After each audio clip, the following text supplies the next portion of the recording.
사실 저는 이런 분야에는 완전히 문외한입니다.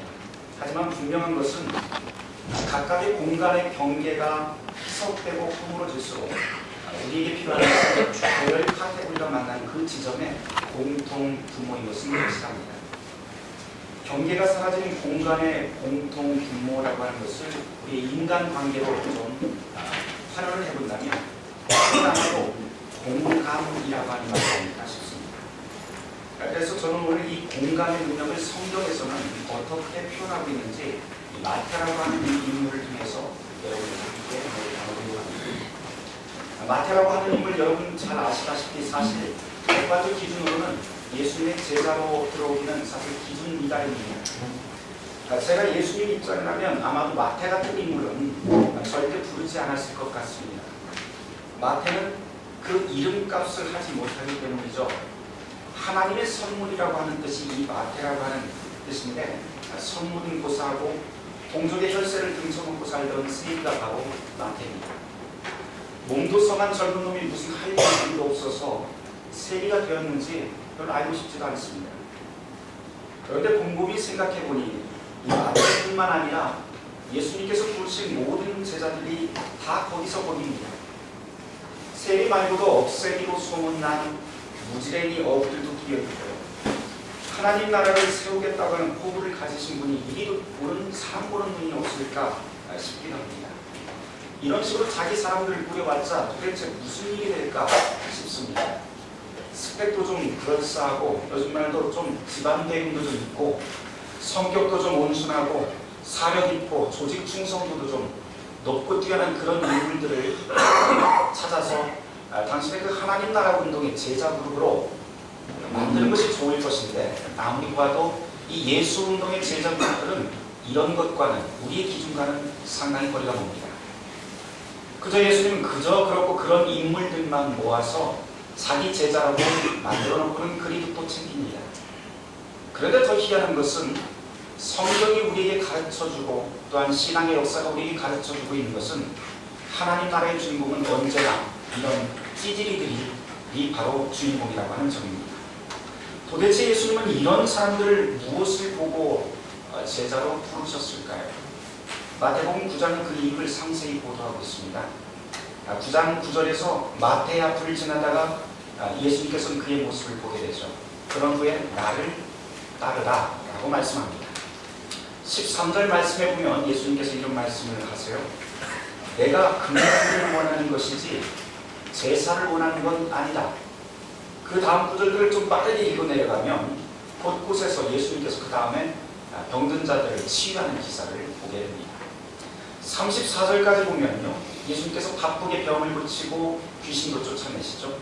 35절로 넘어가면 이제까지 사역을 요약하면서 36절에 이렇게 말씀합니다. 무리를 보시고 불쌍히 여겼다. 여기서 불쌍히 여긴다라고 하는 말은 말이 나오는데요. 이 불쌍히 여긴다고 하는 말이 우리가 아는 긍휼이라고 하는 말입니다. 그런데 이 긍휼이라고 하는 말은 그저 우리가 가슴 아프다 이 정도가 아닙니다. 긍휼이라고 하는 단어는 여기 계신 분들 모두 다 잘 알고 있듯이 악이 즉 자궁이라고 하는 뜻의 라쿰에서 파생이 되었죠. 그래서 본문에 나온 이 불쌍히 여긴다라고 하는 말은 생명을 담고 있는 산모가 아기들이 찢어지는 고통을 느낀다는 의미입니다. 다시 말해서 예수님께서는 지금 약한 자, 가난한 자, 병든 자, 소외된 사람들을 만날 때마다 이렇게 가슴 찢어지는 그런 느낌을, 아픔을 느꼈다고 성서는 전합니다. 이러한 뜻을 지금 마태를 부른 기사에도 적용시켜 볼 만한 가치가 있습니다. 예수님은 마태를 보자마자 마태 혼자서 품고 있던 고통을 창자가 끊어지도록 아파했고 병든 자와 귀신 들린 자를 보고 가슴 아리듯 아파했다고 하는 뜻이 됩니다. 사람들이 보지 못하는 숨겨진 마태의 아픔을 공감했다고 하는 뜻이 되죠. 그리고 예수님이 보여준 이 공감의 능력은 결국 약하고 어그러진 것들 그 모든 것을 치유하고 회복시키는 동력 그리고 예수의 제자로 만들어서 하나님 나라 운동을 추진시키는 동력이 됩니다. 이 지점에서 좀 생각해 볼 만한 게 있어요. 세금 징수였던 이 마태가 사실은 먹고 사는데 별 지장이 없었던 것으로 우리는 보입니다. 그런데 마태의 그 무엇을 보고 그렇게 가슴 찢어지는 고통을 느꼈고 제자로 삼기까지 했을까요? 그저 우리 눈으로 보기에는 이 마태는 동족의 피를, 혈세를 빼먹는 뱀파이어 같은 인물일 뿐인데 말입니다. 자, 여기에서 마태가 세리가 될 수밖에 없었던 그 이유에 대해서 약간의 상상력을 발휘해 보시길 제안합니다. 성서의 행간이 침묵하고 있는 그 틈새를 역사의 사다리를 통해서 거슬러 올라가 보는 것이죠. 예수의 부친이었던 요셉의 직업이 어떤 것이었는지 따지는 것도 꽤 도움이 될 것 같습니다. 우리는 보통 예수님의 그 아버지였던 그 요셉의 직업을 목수라고 그렇게 알고 있습니다. 성경에서 이 원어로는 테크네라고 되어 있는데 이 테크네 단어를 우리가 목수라고 번역을 한 것이죠. 그런데 이 테크네라고 하는 이 직업은 사실 정확히 말하면 우리가 말하는 그런 가구 만드는 그런 목수가 아닙니다. 실제로는 그저 손재주가 좀 있어서 하루하루 일감으로 먹고 사는 잡부 정도가 그 당시에 테크네라고 하는 사람들의 직업군입니다. 우리 선조들도 그랬지만 유대인들도 로마의 식민 지배를 받으면서 자기 땅을 빼앗기고 노동력을 수탈당하게 됩니다. 그래서 권력과 거리가 있었던 대부분의 힘없던 평민들은 소작농으로 전락했고 그렇게 자기의 땅과 집을 빼앗긴 채 살았던 것이 당시 사회상이죠. 오죽하면 예수님의 활동 무대였던 갈릴리라고 하는 그 동네 본뜻이 사실은 이방인의 땅이라고 하는 뜻이었을까요? 자기 터전을 잃어버린 지역, 그 지역의 원주민들의 그 서름이 바로 갈릴리라고 하는 그 지역명에도 묻어납니다. 내 땅을 빼앗긴 이방인이 땅이 되었다는 것이죠. 그렇게 힘없는 사람들의 삶은 무지입니다. 언제나 그렇듯이 고통받는 사람들이 있다는 건 뒤집어 말하면 그 고통으로 인해서 고통의 제공자도 있고 또한 거기서 이득을 보는 기득권자가 있기 마련입니다. 그 대표적인 부류가 바로 종교기득권 부류였죠. 당시 제사장 그룹이었던 사두개인과 바리새인과 서기관들은 종교의 이름은 있지만 실상 로마 권력층과 긍정적이건 부정적인 것 간에 밀접한 공생관계에 있었던 것이 부류에 있었던 공생관계에 있던 부류입니다. 이 반면에 대다수의 유대 평민들은 땅을 뺏기고 일자리를 뺏겨서 타지로 내몰리게 됩니다. 그나마 요셉처럼 손재주가 좀 있었던 사람들은 매일 하루 일감이라도 얻을 수 있어서 먹고 살 수 있는 테크논이 되었지만 그렇지 못한 젊은이들은 대부분 새벽 시장에 나가서 하루거리 일용직에 종사하거나 안식일을 지킬 수 없는 목동으로, 어부로, 젊은 여인들은 몸을 파는 여인으로, 그나마 머리 좋은 젊은 남자들은 입에 풀칠이라도 하기 위해서 손가락질 받던 세금 징손이 되기도 했던 것이죠. 또 어떤 이들은 혈기가 있던 젊은이들은 열혈당원이 되어서 비밀리에 독립운동을 하는 그룹에 속했던 것이 바로 이 시대상입니다. 이런 아픈 사회상이 복음서 곳곳에서 예수님의 그 천국 비유에 빈번한 소재가 됩니다. 예수님이 마태를 지나치지 못하고 가슴 아파했던 것이 바로 이 부분 아닐까요? 뭐 마태라고 꿈이 없었겠습니까? 자기 민족을 사랑하는 그 마음 없었겠습니까? 그럼에도 불구하고 모진 질시와 비웃음을 꼭 참고서라도 살 수밖에 없었던 그 깊고 아픈 사연을 예수님은 보신 것이죠.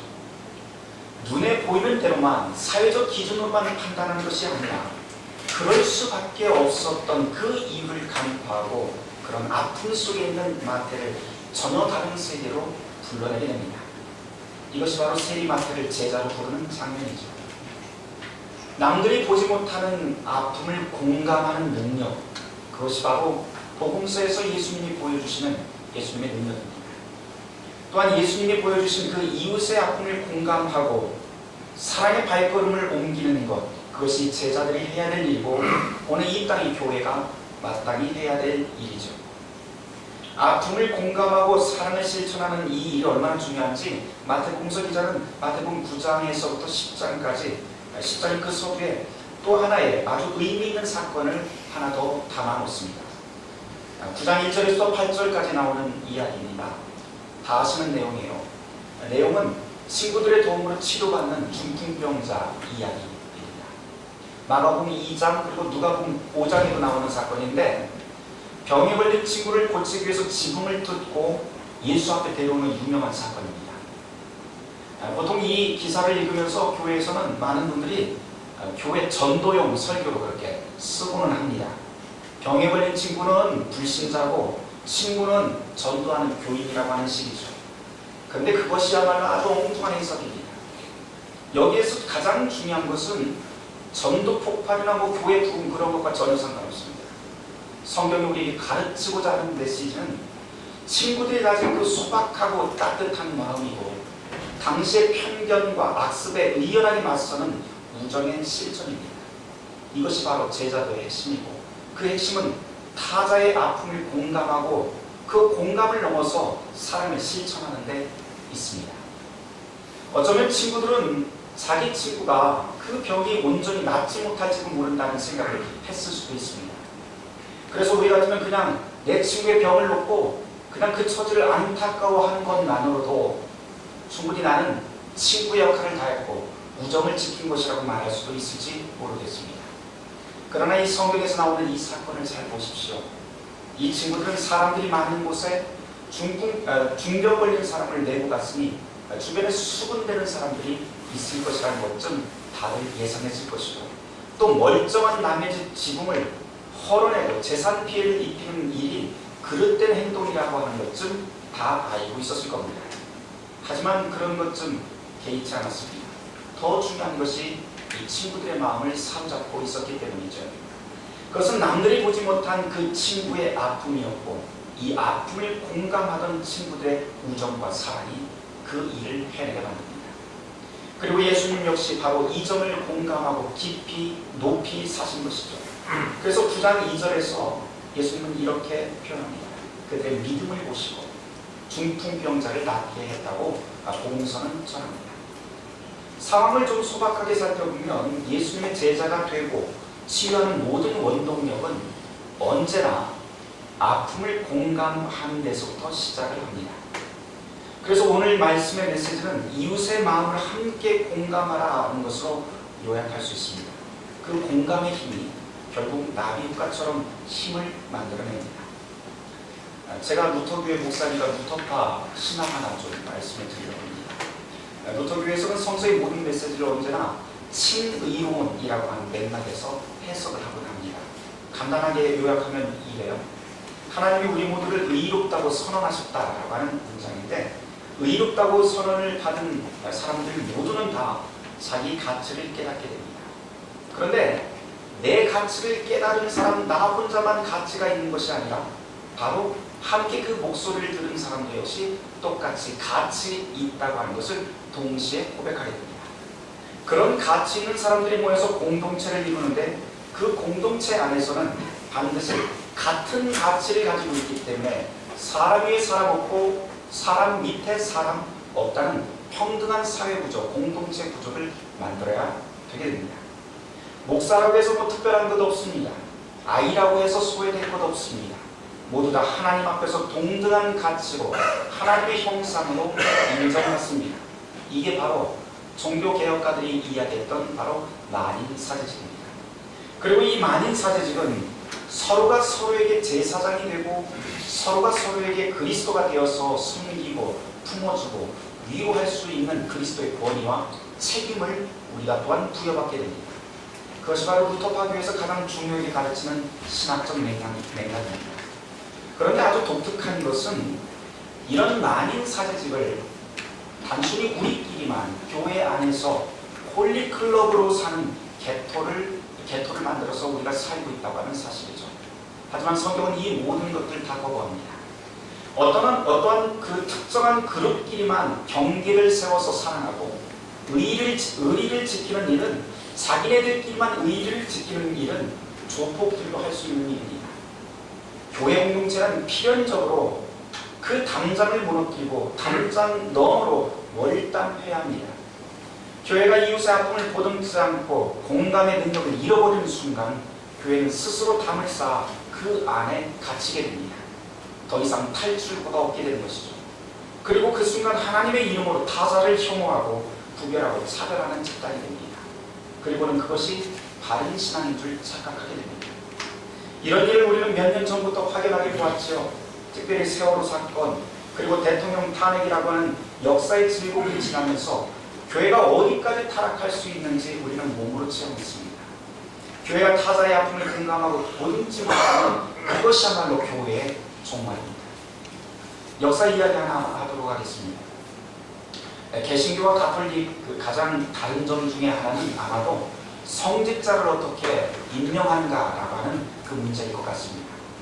가톨릭에서는 주교가 안수하는 것을 성직자 임명의 절대적인 상징으로 꼽습니다. 안수의 순간 은총이 주입이 되고 그것으로 사제는 평신도와 전혀 다른 존재가 된다고 그렇게 가르칩니다. 그 안수는 사도의 권위와 능력이 주교의 손을 통해서 주입되는 것이기 때문에 한 번 사제는 영원한 사제가 됩니다. 그러나 개신교회에서 목사가 세워지는 것은 주교의 안수권이 아니라 교회 공동체에게 주어져 있습니다. 그래서 언제나 개신교회 목사는 청빙이라고 하는 절차를 거치게끔 되어 있죠. 그때 꼭 필요한 것이 바로 한 사람이 지명하는 것이 아니라 청빙위원회라고 하는 구조가 필요하게 됩니다. 1523년에 비텐베르크의 시교에서 요하네스 구겐하겐이라고 하는 분이 목사로 청빙될 때 이야기입니다. 이때도 위원회가 구성이 되는데요. 그때 구성된 위원들이 참 특이합니다. 교회의 대표, 그리고 대학 교수 대표, 그리고 시의회 대표라고 하는 3자 구도가 동수 비율로 청빙위원회를 꾸리게 됩니다. 그리고 여기서 교회 대표가 뜻하는 것은 개신교 목사라고 하는 것은 신앙에 흠결이 없어야 된다고 하는 뜻이 되고요. 그 다음에 대학 대표가 말하는 것은 개신교 목사라면 지성적으로 떨어지지 말아야 된다라고 하는 뜻이고, 시민사회 대표가 뜻하는 것은 바로 사회적 인격이 어디를 가든지 목사라면 지지를 받을 만한 사람이다, 인정받을 만한 사람이다라고 하는 그 지표가 됩니다. 그래서 개신교 목사가 된다는 것은 어디에 내놓아도, 교회 안뿐만 아니고 어느 자리에 내놓아도 신앙, 지성, 사회적 인격이 출중한 사람이어야 된다고 하는 뜻이 됩니다. 그렇게 개신교 목사는 어딜 가도 사실은 자랑할 만한 직임입니다. 그런데 지금은 어떻습니까? 우리 현재 위치를 여실히 보여주는 한 가지 상징적인 사건이 있죠. 지난해가 종교개혁 500주년이었습니다. 여기저기서 교회 개혁을 부르짖으면서 많은 세미나도 있었고, 많은 운동도 있었고, 많은 예배도 있었습니다. 그런데 결국 종교개혁 500주년을 명성교회가 아주 멋지게 마무리를 해주었습니다. 요즘 어디 가서 목사라고 말하고 다니는 게 부끄러운 시대가 되었습니다. 개신교회가 시대가 되었지만 개신교회가 시작될 당시는 완전히 달랐습니다. 목회자란 교회 안에서만 자랑거리가 아니라 어디에 내어놔도 손색이 없다고 하는 정신을 최초의 개신교회 성빙을 통해서 보여주고 있습니다. 목사만 그렇게 잘나야 하나요? 그렇지 않습니다. 1525년도에 비텐베르크 시교회에서 집사를 뽑게 됩니다. 디아콘이라고 하는 집사를 뽑게 되는데, 그 당사자는 루터의 동료이자 필사자로 알려졌던 게오르크 웨러라고 하는 사람이 집사로 임명이 됩니다. 그 집사로 임명받을 때 루터가 지명해서 임명된 것 아닙니다. 거기에는 최초의 개신교 목사이자 시교의 단임 목회자였던 요하네스 구겐하겐, 그리고 평생 동안 안수받지 않은 대학교 신학교수였던 멜라니톤, 그리고 비텐베르크의 시장, 그리고 게다가 시 담당 판사까지 이 집사 임명에 참여하게 됩니다. 이것으로 알 수 있는 것은 개신교에서는 목사뿐만 아니라 교회의 모든 직임자들, 더 나아가서 신자 모든 사람이 누구나 다 사회적 그리고 공적 책임을 지고 있다는 것을 우리는 보게 됩니다. 아주 쉽게 말하면 개신교의 공동체 일원이라면 누구나 사회에 대한 공적 책임을 함께 지고 가야 된다, 그러고 하는 뜻이죠. 이렇게 개신교 초기부터 교회가 사회 문제에 어떤 식으로 공감하고 책임을 져야 되는지 이 고민의 흔적들이 바로 종교개혁사 안에서 볼 수 있습니다. 이제 예수의 제자 공동체라고 하는 이 시대의 교회로 한번 눈을 돌려보죠. 사실 여기저기 성경책 많습니다. 성경 공부 프로그램 넘쳐납니다. 신학교와 목회자 넘쳐납니다. 게다가 어떤 사람들은 하나님의 음성을 직접 듣고 예언한다고 자랑하면서 책을 써서 베스트셀러로 만들기도 합니다. 이런 것만 보면 지금 우리가 살고 있는 이 시대는 하나님의 말씀과 능력이 아주 가득 차 있는 시대입니다. 하지만 어떻습니까? 이 시대에 우리에게 들리는 교회의 폐악은 끔찍합니다. 종교인들의 비윤리적 행태와 혐오와 차별이 우리 가운데 비일비재합니다. 부와 권력을 직계자손에게 넘겨주는 일은 기업에서만 있는 게 아니라는 걸 종교개혁 500주년 만유에 우리는 똑똑히 보았습니다. 이런 수치스러운 일에 대해서 추후에 부끄러움도 느끼지 못하는 일들이 우리의 현실입니다. 이건 이 시대 기독교의 민낯을 보여주는 상징적인 사건에 불과하다는 것 우리 모두 잘 알고 있죠. 소위 말하는 영적인 능력 그런 거 좀 떨어져도 상식적인 사리 판단과 평균 수준의 공감 능력만이라도 제대로 갖춘 사람이라면 어떨까요? 그런 사람조차 찾기 힘들다고 하는 것이 오늘 이 시대 우리의 아픔입니다. 조금만 고개를 돌리면 우리 곁에 아픔을 호소하는 이웃들이 사방천지에 널려 있습니다. 이전과 비교해서 분명히 수십 년 전과 비교를 해보면 고아나 홀로 경제를 책임지며 사는 여인들은 분명히 줄었습니다. 복지의 사각지대도 줄어든 것 사실입니다. 그러나 여전히 독거노인 또는 해고 노동자, 비정규직 노동자, 그리고 취업을 하지 못하는 젊은이, 외국인 노동자 가족, 성소수자들은 분명히 이 땅에서 사회적 약자입니다. 그 이외에도 가난 때문에 불의한 구조 속에서 살아가는 사람들, 이 땅이 가득합니다. 이들의 아픔에 교회가 공감하고 무엇을 해야 할지 고민해야 합니다. 종교학자 마틴 루터가 이런 말을 한 적이 있습니다. 그리스도인은 상호 후견인이 되어야 됩니다. 정결한 부인은 매춘부의 후견인이 되어야 되고 경건한 시의원은 도적의 후견인이 되어야 됩니다. 우리는 자신의 소유를 가지고 이웃의 유익을 위해 살아야 합니다. 그렇지 않을 경우 모두 다 빼앗기게끔 되어 있습니다. 그러나 하나님은 인간을 타자를 위해서 창조하셨고 우리는 그 일을 위해서 태어났기 때문입니다. 적어도 교회 공동체라면 이와 같은 일을 보여줘야 합니다. 우리가 교회 공동체라고 하면 마땅히 이런 일들을 보여주어야겠죠. 혐오와 배제가 아니라 차별과 구별이 아니라 바로 이런 일을 하는 것입니다. 교회의 미래는 여기에 달려있지 않을까요? 제자 공동체, 교회, 이것은 예수님이 나를 보고 고통을 공감하면서 나를 회복시키셨듯이 우리도 이웃의 고통이 무엇인지 진정으로 이해하고 공감하며 사랑으로 회복시키는 것이 교회입니다. 아픔을 공감하고 사랑을 실천하는 것, 그래서 그 모든 것을 하나님 사랑이 가득한 나라로 만드는 것, 그것이 바로 우리의 책임입니다. 마태복음 10장 7절에서 예수님께서는 제자들을 파송하면서 이렇게 말씀하시죠. 가라, 가면서 전파에 이르되 말하되 천국이 가까이 왔다 하고 병든 자를 고치며 죽은 자를 살리며 귀신을 쫓아내되 너희가 거저 받았으니 거저 주라.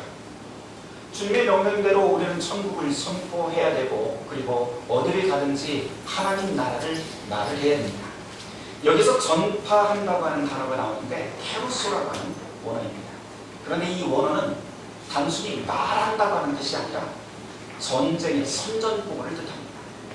그런데 이 전쟁의 무기는 총과 칼이 아닙니다. 바로 예수가 우리에게 거저주신 기쁜 소식, 복된 소식입니다. 이 복음은 다름 아닌 하나님이 우리의 아픔을 창자가 끊어지도록 공감하고 도우신다라고 하는 확신이고 신뢰입니다. 예수를 통해 보여준 이 사랑은 약하고 소외된 사람, 잃어버린 사람들을 회복시키는 능력이 있습니다.